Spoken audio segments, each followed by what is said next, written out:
Hi everyone, my name is James Feeney. Welcome to or back to my channel. Today I'm going to be responding to Natalia's 7 guides tag, the Oracle equivalent to the 7 council members tag, which, I mean they're equivalents, but I see them as semi-different, but of the same vein of thought. So I'm going to be talking about my 7 guides, my Oracle guides, and it made me realize that I don't actually use or reference my Oracle decks, or I don't have as many Oracle decks, and I don't reference them nearly as much, and it's not because I don't find value in them. I think I just get complacent with tarot and the system and what that sort of allows for, and just the comfortable aspect of like knowing that system, and in the fact that every Oracle deck is different, there are different systems, they communicate differently. I guess I get lazy, so this was a nice reminder that they have a lot to offer, and that there are some that were kind of like itching to come out, and that I know that I actually find a lot of value in. So without further ado, I will introduce you to those 7. So we'll start, no particular, actually there is like one that I think stands out from the rest, and I will point that one out when we get to it.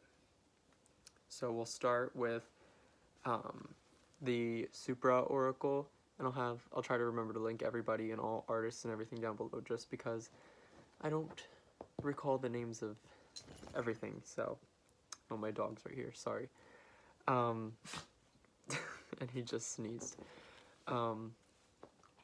So here we have the Supra Oracle. This guide is one that's sort of another aspect of me. It's like my unconscious mind, and the part of myself that I'm not fully and wholly aware of in any given waking moment. This would be, hello everyone, I'm not sure where that cut out. I got a random phone call, so this would be like the guide that functions as like that part of my unconscious mind. So in a lot of ways they are myself, they are me, just a different part of me, one that I don't actually directly, or I can't really directly speak to in a coherent manner at any given time, usually. So they don't really speak, we don't exactly speak the same language, but through certain symbols and circumstances, and when we try hard enough, we are able to,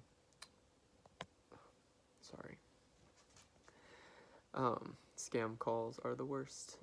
So we're able to sort of reach a common ground, and through that, in a united way, we're able to accomplish a lot more, and to have this sort of understanding of the self that we wouldn't otherwise. I think it's just as valuable for the unconscious self, or like what this guide represents, in understanding me more fully. That's also helpful, just as understanding them, or the unconscious, is helpful for me. I almost like see it as like 2 different individuals with maybe sometimes 2 different agendas.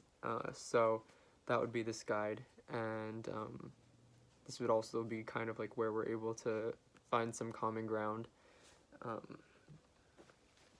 So that's that one. Next up we have, I'm gonna keep this one in this box just because I've had it for a while, and I happen to have gotten the box at the same time, or around the same time that I got this deck. And it is, what's the name? Synchronicity. Don't ever look at the name. It's the Synchronicity Oracle deck by Kathy Nichols. And I don't know if this one's still available, so I'm sorry. Also, I know the Supra Oracle is still available, and actually that was the first edition, which is on like normal cardstock, and they came back and they just remade it with linen cardstock, and I'm not so happy that I have that edition when I would much rather have the linen cardstock. But it is what it is. So here we have our next guide, the Oracle of Synchronicity, and this was like, I think, one of my first Oracle decks. I sort of hopped on like getting Oracle decks and liking Oracle decks and really like seeing their value late into like my practice, I guess. I'd been on the tarot train for a very long time and hadn't veered from that, and this was one of the first Oracle decks I got. I think it was actually the second, but so this guide would be one who is super colorful and well balanced, who sort of I view as like a grade school teacher, like when you're a little kid, and I don't know, they just have this kind, beneficent way of speaking and helping you to understand things. They're very gentle in their approach, and they're patient. It's a very patient guide, one who will sit there and hold your hand and walk you through whatever you don't understand, who will have little creative sort of hints and exercises and ways of like leading you to the answer that they know you need to reach, instead of just telling you to figure it out or leaving you high and dry. You just feel so comforted and like you're in a learning, growing, nurturing type space when this guide is speaking to you. So that's this guide.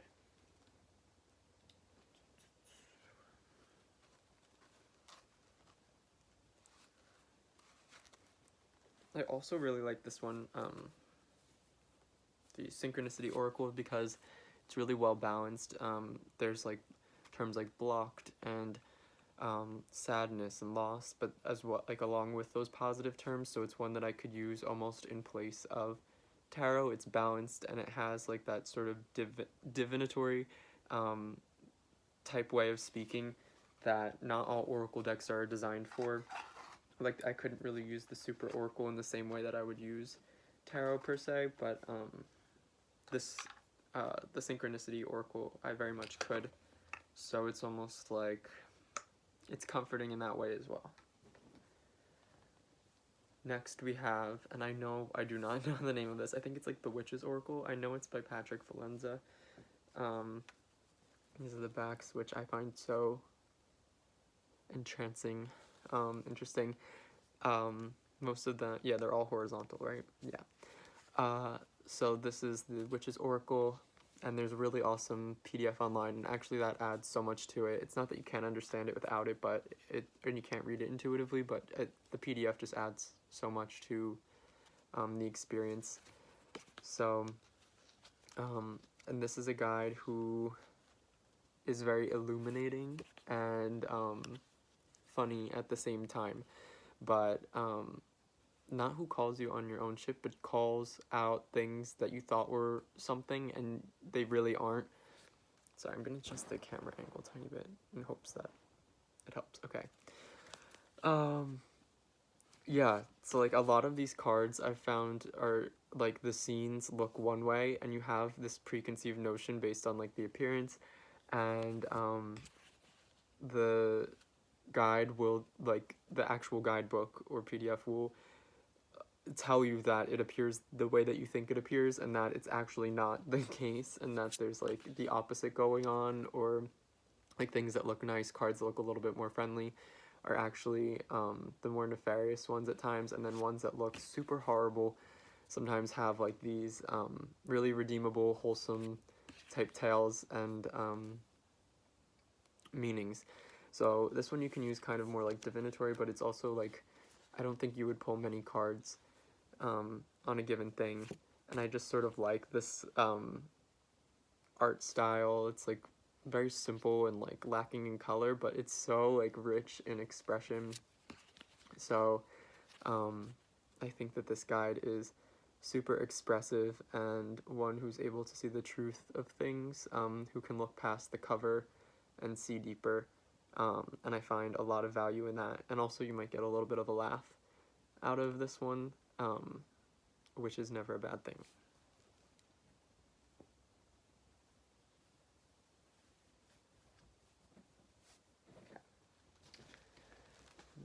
on, we have the Shamanic Medicine Oracle cards by Barbara, Michael Johnfrey, and Flavia K. Peters.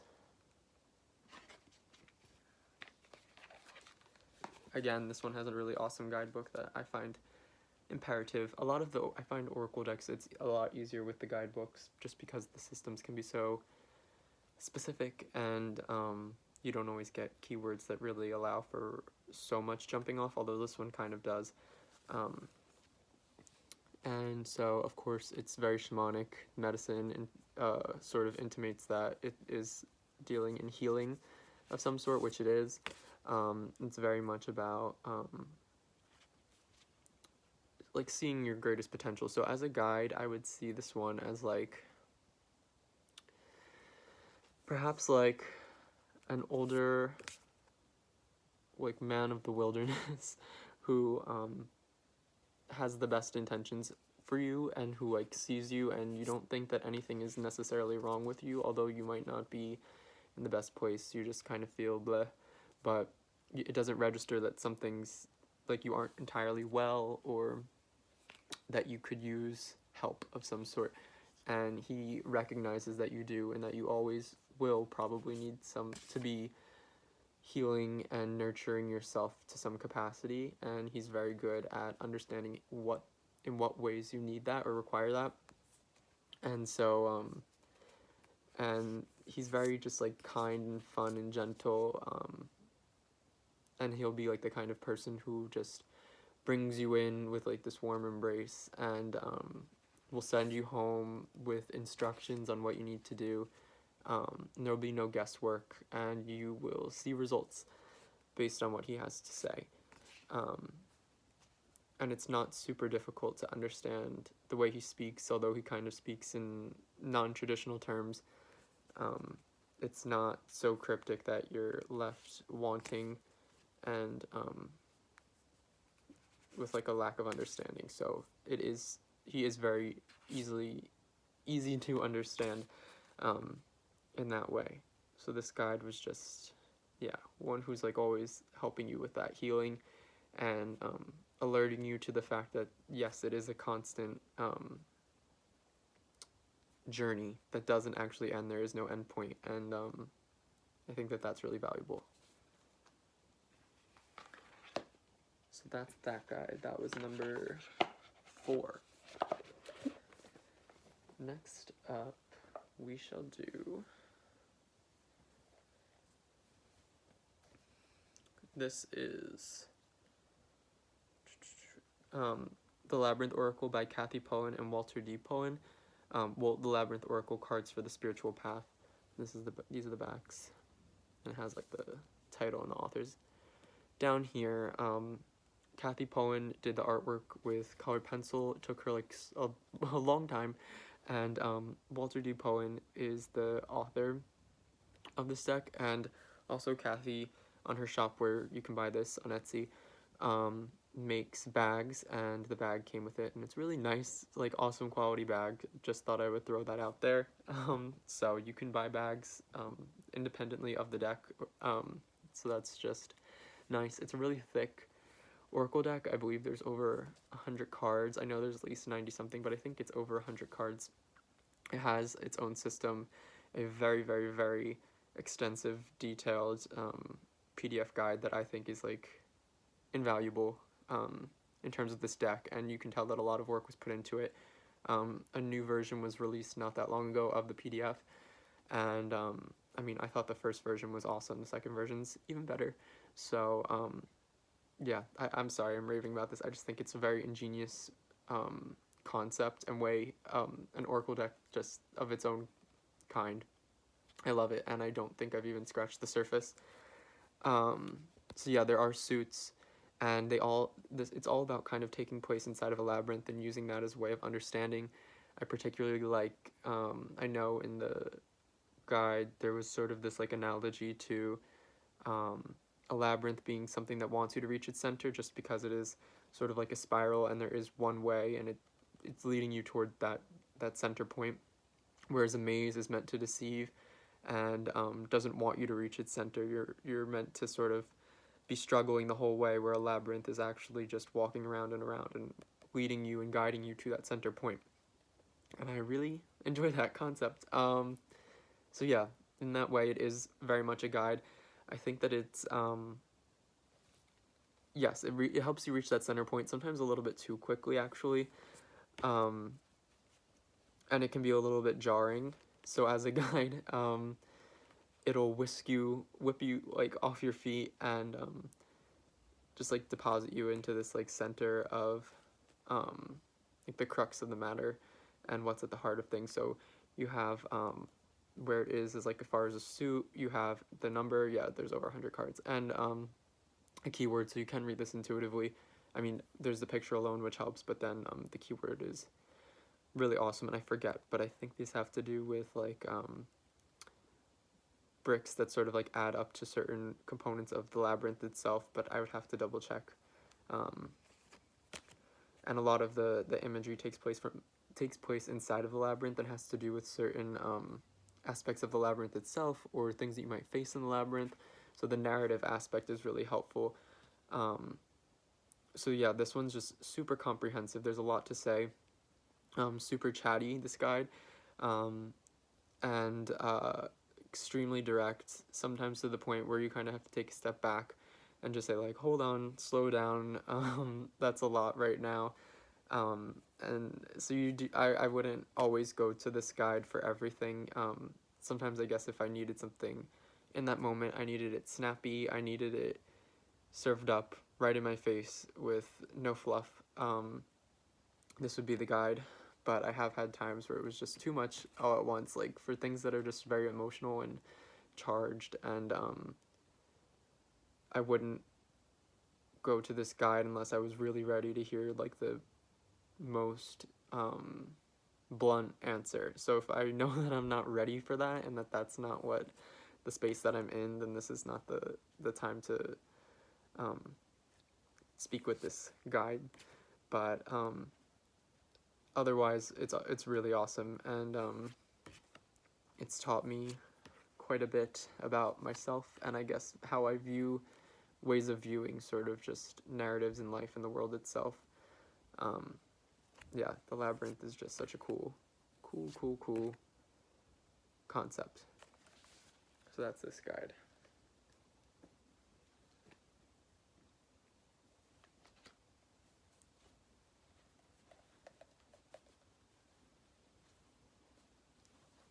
Trying to stay organized, or as organized as possible. Okay, so now we're on to the 6th.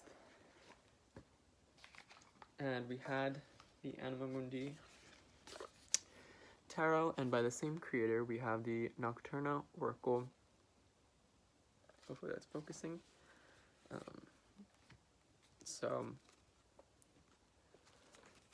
this one is, I think, a guide who, I thought it was going to be very serious and dark, actually, like night and like the flora and fauna found at night,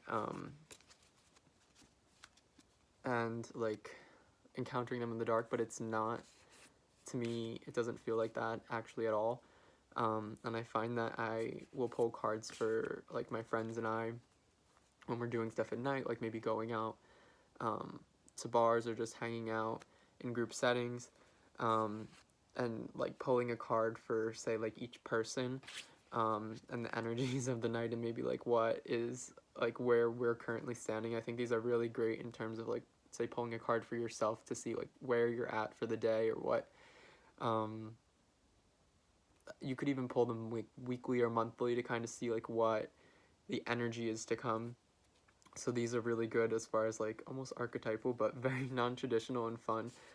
They do draw on some traditional meanings, and they'll reference that in the guidebook, which I think is actually really helpful. I mean, you kind of need it unless you really were to, like, be very familiar with, like, say, what Datura or Datura as a flower is, traditionally speaking, or you have your own ideas of that. So the guidebook is pretty important, but I'm sure you can, say, cactus, discern certain key associations, like being prickly and like a survivor, or like given its environment, things like that, but others are harder to discern.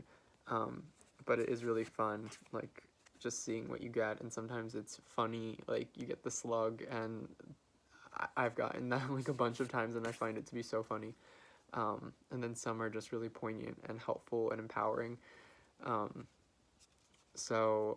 pretty well-rounded in that some are,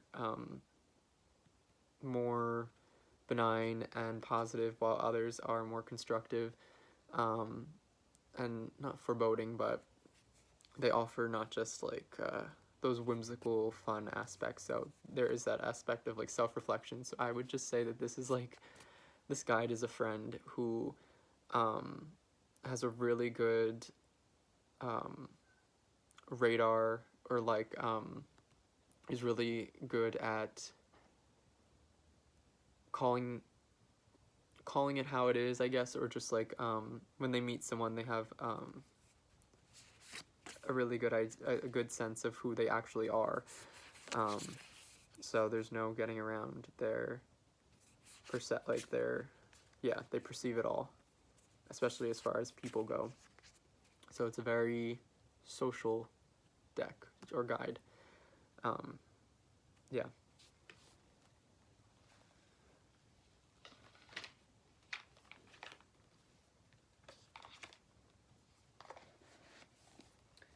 Moving on to our last guide.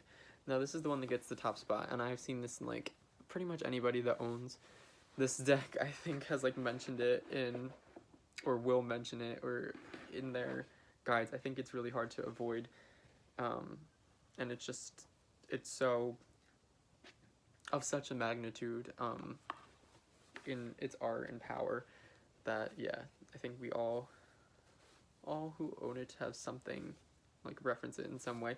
So yeah, this is my top guide, I would say, just as far as like I use it the most and actually work with it consistently. The Weaver's Oracle by Carolyn Hiller, and I mean, I know a lot of people have seen this one. Yes, so this is a guide who, for me, is very much like a teacher who can see straight through to your heart and knows what you need at that given moment, and what lessons you need to learn and how you need to learn them. And they communicate through like old ancestral type stories that have been passed down almost like they're like oral tradition, or things along those lines, or just like it's almost like it's like in their bones, in their DNA, and just so insightful, so full of wisdom, and they'll tell you a story that is super digestible and thought-provoking, and because they aren't saying that, like directly saying that this is for you and that it's applicable to you, it's easier to internalize and then to use, as opposed to them speaking directly to you and saying this is the equivalent of like what you need. They tell it as if it's someone else, or like that they've lived it, and then deliver it to you, and they're I'm not explaining it properly, but it's like the proper guide approaches, so the proper like weaver approaches with the story, with a lifetime, or like a story within their lifetime that is super applicable to where you're at. At least that's how I've found it. So when I pull a weaver, like I not very often, actually, at all, they almost are always hitting the nail on the head. And I mean, I've gone through a bunch and read some of their stories, but just the one, like when I get a certain one, it's just happens to always be exactly what I need in that given moment, and I don't pull or work with another one until I feel like I've sort of come full circle and really learned and embodied and processed what the story of the one I'm working with is. And that's not just like, I don't set a given time period. It's not like once a month or once a full moon or something like that. I think if anything, it tends to be longer spans of time, like weeks and months. and it's very action oriented, so this guide sort of spurs you into action. And really, I find that of all guides, I make the most real life, tangible changes based on what they have to say, just because I feel so strongly about their advice and stories. Okay, I'm back. Where was I? So, yeah, I find that I like implement the most real world changes while working with this the Weaver's Oracle, this guide. I just think that it's very difficult. The stories are just so compelling and like visceral that they're hard to not think of on a semi-regular basis, and you can't just let them sit and go about your day. You kind of just like feel it's like a call to action. So that's very much how I feel about this guide, and why they're in the top spot, I should say.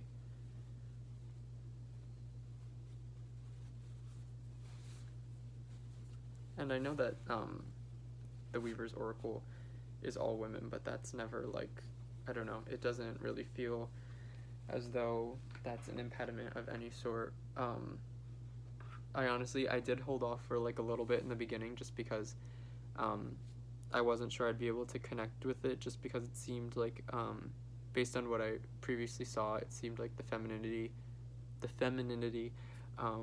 was like a key aspect in sort of how it would function and guide and how you might interact with it. And not that I have an issue with that, but I just figured it would be a little bit more difficult to relate if it was all through that lens, but I found it to be extremely balanced. Yeah, that hasn't been an issue. Although I don't know, this is something I've been debating, but I might make a video on just like things I would like to see created in like I guess like the tarot and oracle community, or as far as like decks that I feel like areas that might be lacking. I know we have the Divine Masculine coming out, so that's one that I backed on Kickstarter, and that I'm really looking forward to, although I will say it doesn't appear to be very much in an art style and in a way that I will say, yeah, the images aren't exactly in a way that I can relate so much.